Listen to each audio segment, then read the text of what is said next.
Joe Hester, age 80, June 16th, 2013.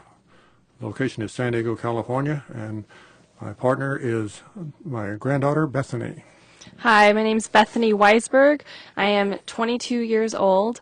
The date is June 16th, 2013. We're located in San Diego, California, and my partner is my grandfather, who I'm speaking to about his experiences in the war. So, Grandpa, how did you feel at first about being drafted into the military service? Disappointed because I had stopped college for 1 year where I didn't do very well, and was drafted by my friends and neighbors, and so here I am, or there I was going into the Army anyhow. Did it feel scary, like that your friends and neighbors sent you to the military at all? Oh, not at all. The first year of college was at a military school, Texas A&M, and so I had a good basis to go into the military. Right, so you're already familiar with it. Did you feel differently after you completed your military service about how it was for you? Oh, I felt very, very early on, it was evident that it was a good thing because it was a drought period in the area of Texas that I grew up in. Life was pretty tough, and there I got some new shoes and 3 hots and a cot. It was a great deal. Yeah, but it must have been a life changer then for you. It turned out to be that, yes. Yeah. What was the scariest part of your military service? Oh, flight training, jump school, Vietnam, flying helicopters. Yeah, what was it like flying helicopters during the Vietnam War? Well, I had probably one of the easiest helicopter flying assignments over there, considering what most of the people did. I was assigned to a support helicopter unit, which primarily delivered ammunition, fuel supplies, moved artillery units around, and usually we went into what they call secured areas, so very seldom shot at in that regard, but it was enough that you had to be cautious all the time. Yeah, but you weren't in the midst of the action per se. Not what you see on TV Yeah. and get all the razzmatazz about. No, thank goodness. Definitely. What was the most memorable part of your service? Oh, a lot of things memorable, I suppose. Well, just going to basic training, for one thing, was a strange, even though I'd had some primary preliminary training with college, and then officers candidate school was quite challenging. Flight school was very challenging. My basic education in a little country school in Texas wasn't too academic in that regard, and certainly not a lot of sciences, so I had to catch up on the learning curve very quickly there. Yeah, so it was a lot more academic when you went into your military training. Well, it's more than what I was used to as far as a high school education. And as I said, in my first year of college, basically because I didn't develop any study habits in high school, was rather difficult and not satisfying.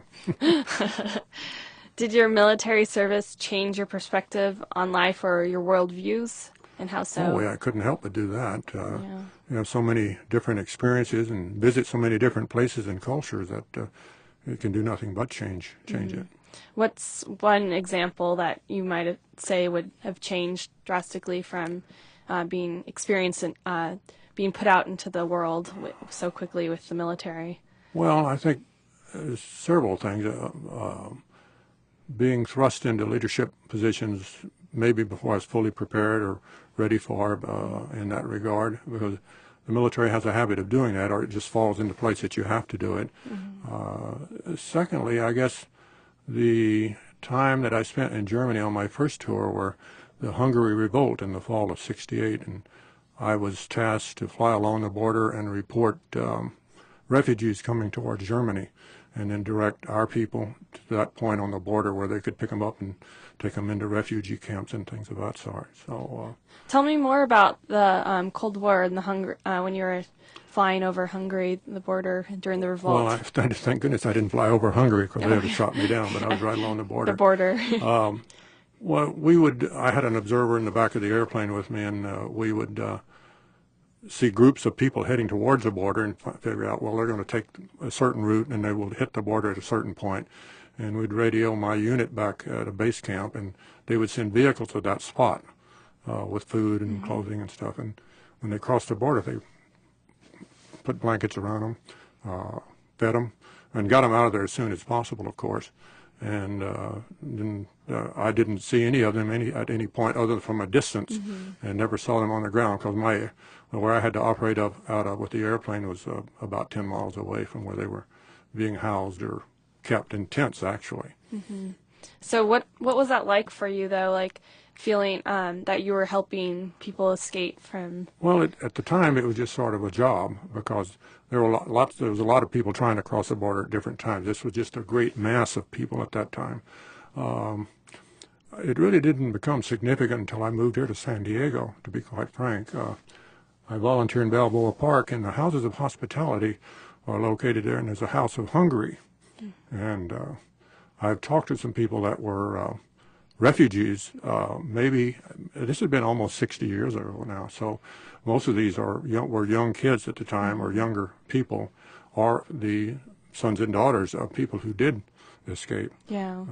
And it really didn't come that evident until just 15 or 20 years ago, when I started volunteering there. Kind of showed you what an impact it had on those lives. What kinds of things did they tell you about crossing the border so later after the fact? More terrifying for them than for me, that's for sure. And they didn't know what they were getting into, as most refugees don't, I imagine. But it sort of, and I knew that when they came across, that they would be dispersed to a lot of different areas. It just never dawned on me that America would take so many of them, and that San Diego would get quite a few. Yeah. And but it just sort of gives faith in the American way that they can come here, and most of them appear to have done very well and adapted to their new lifestyle, a new country. Yeah, that must have made you feel like almost satisfied, like proud in a way. Yeah, certainly. And that you were able to but it's help one of them. those things you don't realize until much later in life how important it might have been in that regard. Yeah. What was your best memory as a pilot? Oh, I think the freedom. Army pilots at that time had a lot of freedom to just do all sorts of things, and we were mostly individual flying jobs. Go here and do this with just your airplane, and not masses of airplanes and that sort of thing. So it was just sort of just a pure joy of flying and sort of being on my own. It was great. So it was a one-man pilot? Well, usually, yeah. Later on, you moved to more sophisticated airplanes, and when I say sophisticated, none of the Army airplanes were sophisticated, but larger airplanes with usually a co-pilot, but never mass flights of airplanes any place. It was usually one or two airplanes, and that was it. Okay. Did you ever fly anyone who was important in the military? Well, everybody was important. Several generals, and it just so happened that I was the only helicopter pilot in a unit that had one helicopter, and that unit was supervised by several different generals who'd like to go in helicopters, and they didn't have their own helicopters, so I was tasked to fly several early on as a lieutenant, brigadier generals, major generals, and then later on I flew the Secretary of the Army in 1959, and while I was stationed in Colorado. And the latter part of my career, I flew General of the Army Omar Bradley when he lived in L.A., and he was assigned one of the former presidential helicopters, and there were three of us that were tasked to fly him. Wow. That must have been impressive, being able to... Well, we just flew into mostly patriotic events down here to open the new VA hospital and 4th of July things, and landed him one time in the Coliseum in L.A. For some function. I don't know what it was now. But he was a great gentleman and very nice. Everything I read about him seems to fit the individual that I met. While you were taxiing him. That's right, yeah. And while you were a pilot, were you ever shot at when you're flying over? Three times. Three that I know times, of. wow. I know that because the aircraft was hit, but I'm sure there were other instances. You could see flashes from the river line, or you could see tracers coming up, and if he didn't hit you, you didn't know it. So that's good. Well, that must have been scary, though, like terrifying. I'm sure if you got hit while flying. Terrifying is a good word. Did you land immediately afterwards? Well, no, because nothing was hit on my particular airplane, okay. but I said one time we didn't do many mass there, but one particular instance where the four of us went out to resupply, and I was the only aircraft that came home without, at the end of the day, without taking a hit. And don't ask me why. The other three had to land someplace else Wow. and spend the night or have some repair parts brought in and things of that sort. And no one was injured in any of the other airplanes, but That's good. that was nice. So you have never been injured while on the military. Well, only my own stupidity. So tell me a little bit more about being in the Vietnam War. Like, even though you were just a pilot, you were saying, as flying artillery, what was it like for you? Well, as I said earlier, I think that our mission was not to go into, quote, hot areas. And so we usually went into areas that were secure and, generally speaking, pretty safe. But, you know, the enemy was everywhere. You didn't know who it was sometimes. It wasn't overly scary at all, but every time you went out, you knew there could be something that could happen. I had the good fortune to have had about 10 years experience when I went there, so I knew by that time that I was not immortal and that you can get hurt, so I was a rather, I think, cautious pilot. Definitely the best way to get out of any situation. Mm-hmm. And since the Vietnam War was unpopular, as you say, back home during this time, how was it for you when you returned home? How were you treated from like friends and family or strangers even? Well, we'd heard about it while we were in Vietnam, and I came back in January of '68, and that was just probably the start of it. I flew out of San Francisco back home to Texas. Didn't experience anything at all there. Of course, it was the middle of the night when I was at the airport in San Francisco. And then my next year was spent in Texas and Oklahoma. I didn't experience any of the anti-war sentiment until I got to Fort Ord, California, which was January of '68. And there were a lot of people, displays and demonstrations at the gate and things of that sort. And it was always interesting. We had to fly over them and on occasion with the helicopter just to sort of let them know that somebody was watching them and that sort of thing.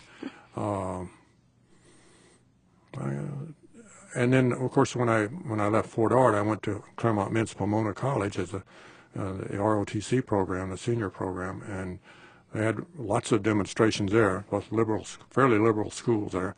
My office was burned in fairly short order. Oh, wow. And but they didn't realize that I got all new furniture in a newly painted office as a result of that, so that wasn't all that bad. All the result of arson. Yeah.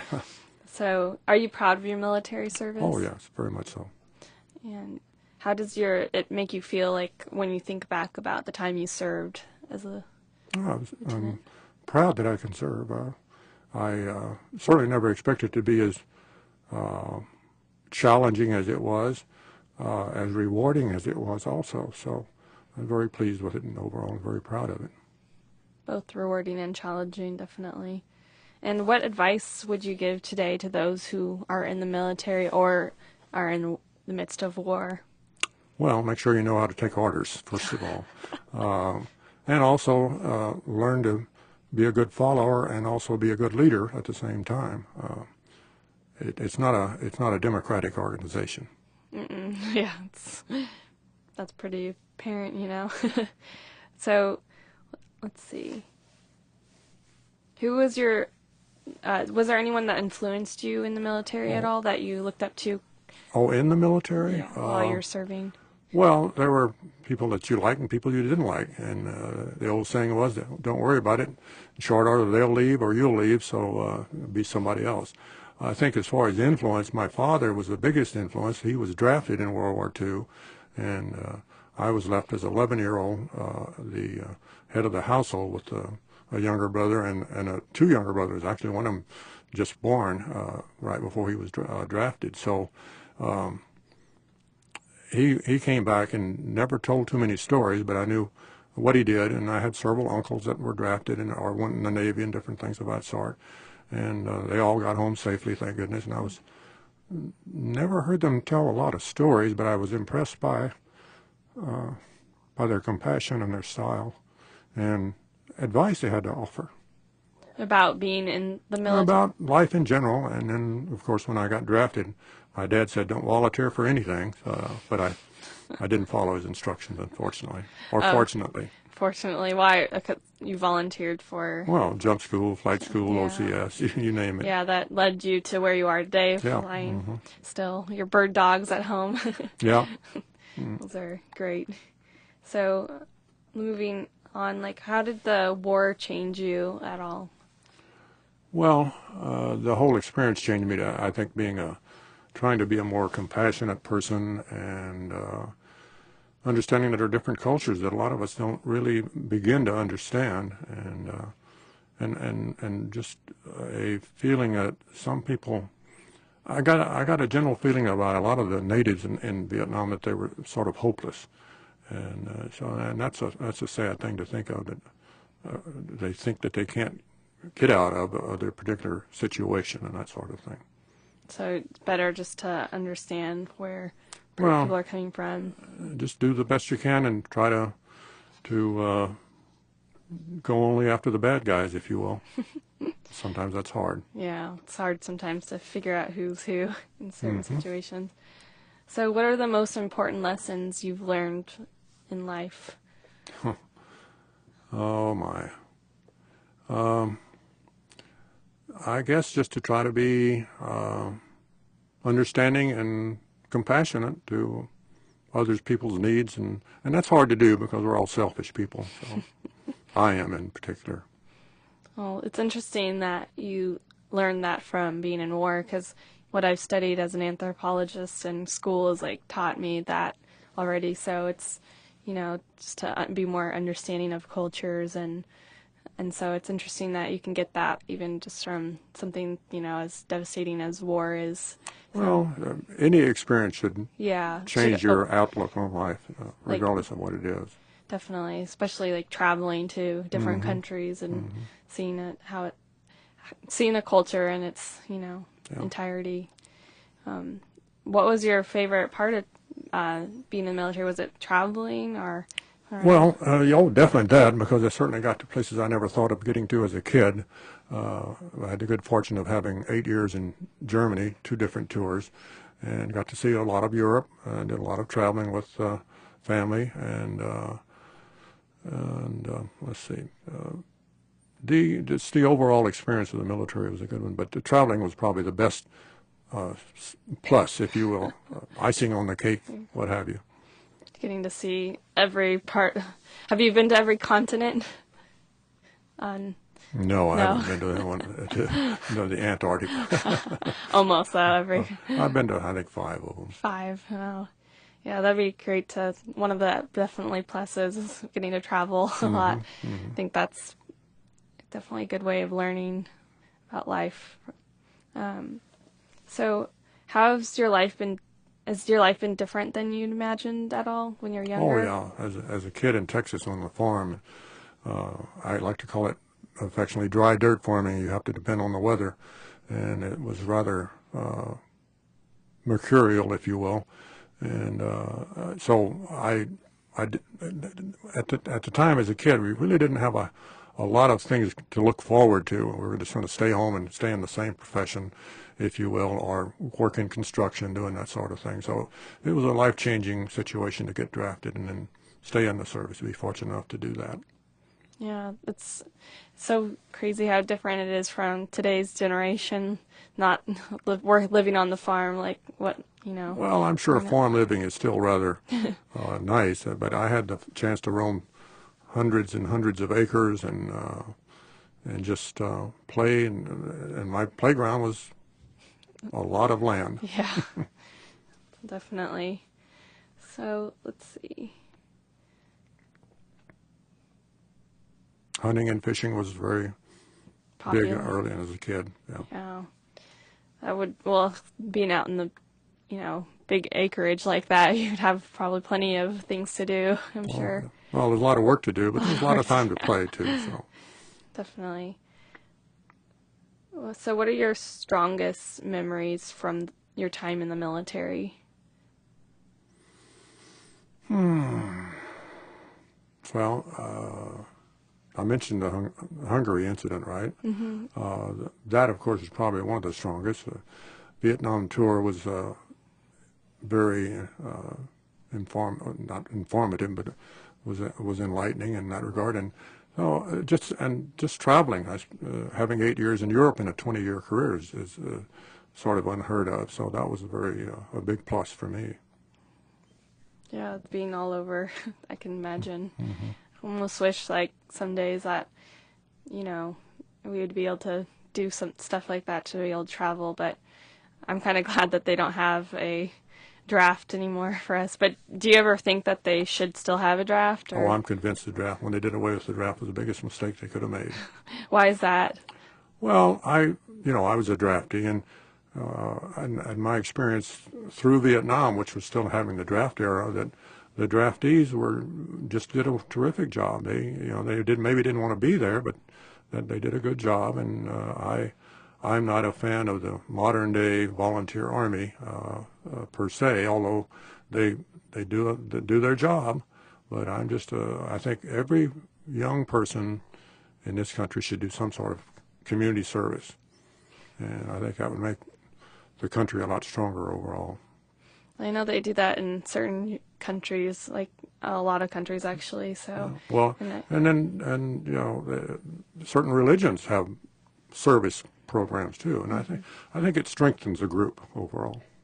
Yeah, it makes you more aware of your community's needs, and you experience things you're not going to experience sitting on your butt at home, sitting on the couch watching TV. Right.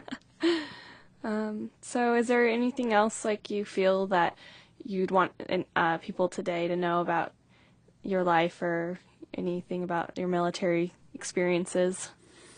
No, other than that, mine was a very positive experience. I meet people who haven't had positive experiences, and I think it's all a matter of attitude, that you should try to succeed at whatever you're doing.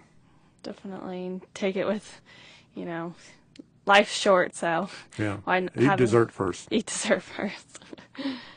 And I want to take this time to let you know how meaningful this has been for me to get to know a little bit more about your past, because I wasn't even aware that you served during the Cold War before this, and it's great to know like that, what an impact you're able to make with the refugees, and also just being servicemen for our country, and what an honor. Okay, thank you. And you are a great grandfather, and really glad that I get to have you in my life. So you're always good to me and my mom, and so sweet. Well, I'm not whether I'm sweet or not, but but it's wonderful that I have someone like you. Okay, well, I appreciate your saying that. We still got some time? Yeah, you guys, you have about 15-20 minutes left. Well. So you can talk about anything else that you want. Oh, If you want to all keep going. Yeah. Sure, why not? Yeah, I think you asked about people who influenced me in the military, and there were certain people who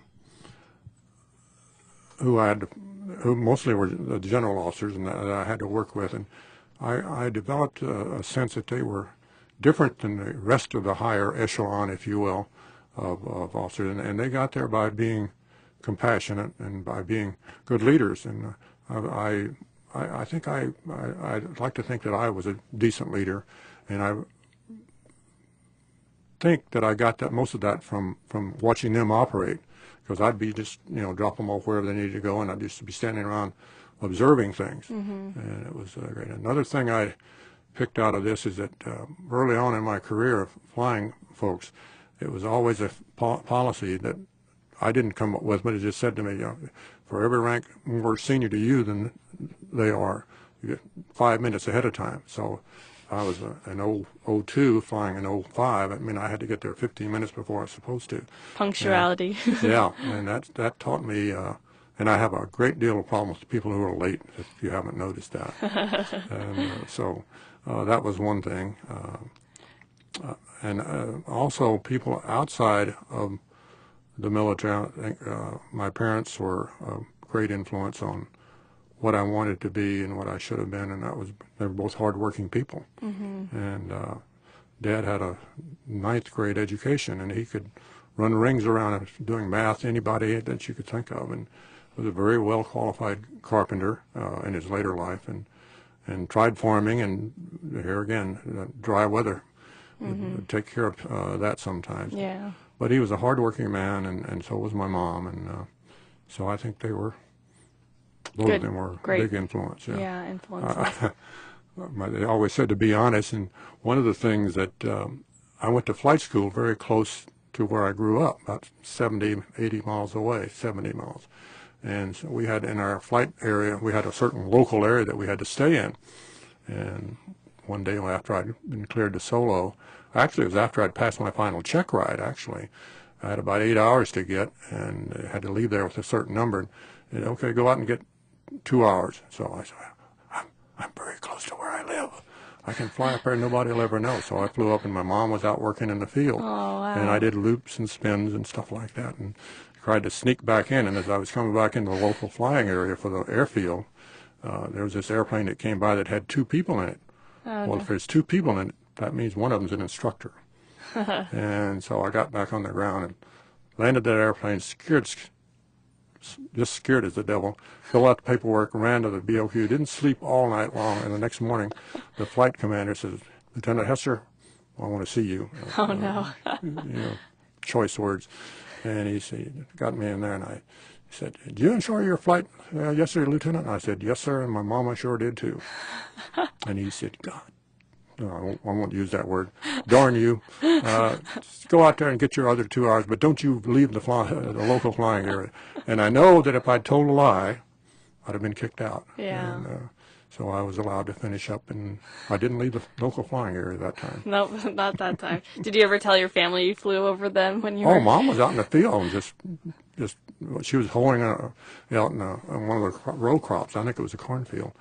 And, they knew I was there. Oh. My dad was off at work, but it was a story she loved to tell. Yeah, it's about the time you... She said she didn't think she had raised that big a fool. Well, at least you didn't do it twice, so it's not... No, that's true. I had the opportunity, though. So you mentioned something about, learning leadership from observing the generals, but what is, some examples of, leadership positions you were thrust into while you were in the military? Well, sometimes you're thrust into ones that you don't like, but I was, being an aviator, you didn't really get that many chances to command many units, but at the time I was in, we had to maintain a, quote, branch proficiency, and my branch was field artillery, so I had to be able to supervise pumping rounds out on an enemy and that sort of thing. And so I had to do that in every grade held. So as a captain and a major and a lieutenant colonel, I had to do that sort of thing. And I guess learning from my NCOs was also a big factor, especially early on, because the non-commissioned officers have a wealth of experience, and I learned to listen to those people, and they wanted to succeed, and I wanted their officers to succeed, because that meant that they succeed. So just studying what other people do and watch how they operate, and it doesn't take a brain surgeon to figure out good leadership. You just have to use what you see that you think is a positive to you. So that's about the best I can describe it, I suppose. Yeah, well, I guess leadership is something that a lot of people are either afraid to, Well, I think most people are afraid to exert themselves, and it's difficult to do, especially in a stressful situation. So Yeah.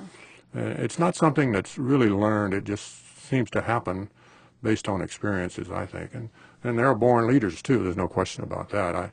I don't put myself in that category at all. Well, is there anything else you want to add about? Well, just that I'm extremely, I'd like to think that I've been a good father, a good father and a good parent, and a decent husband, even though my marriage didn't last that long. It's important that I think that you just take things that are dealt with you and then deal with them in the best way you can, and have no expectation of the outcome sometimes. Expectations got me in trouble on a few occasions, so I tried not to have that many. And was the fact that I didn't have that great a high school to go to as far as that goes. I did have the good basics, I believe, to go on and be reasonably successful. I was able to get my bachelor's and master's degree while I was in the Army by going to night school, and the Army sent me on a program called the Bootstrap program, where I went to a college that would accept me, and if I could graduate in 6 months. So that worked out, and I got my master's from USC by going to night school. In 6 months? No, I got 6 months of actual on-campus, the Bootstrap program. Right. And I was actually on campus at the University of Omaha, and that's where Trina was born, as a matter of fact, your mother. Was that around the time you were getting your master's? No, the master's was on my second tour in Europe, and the University of Southern California had a program over there in aerospace management, and I got it there while I was stationed over there. Oh, okay. Yeah, I don't know. I'm excited to start my master's program, so I hope that... you'll do well.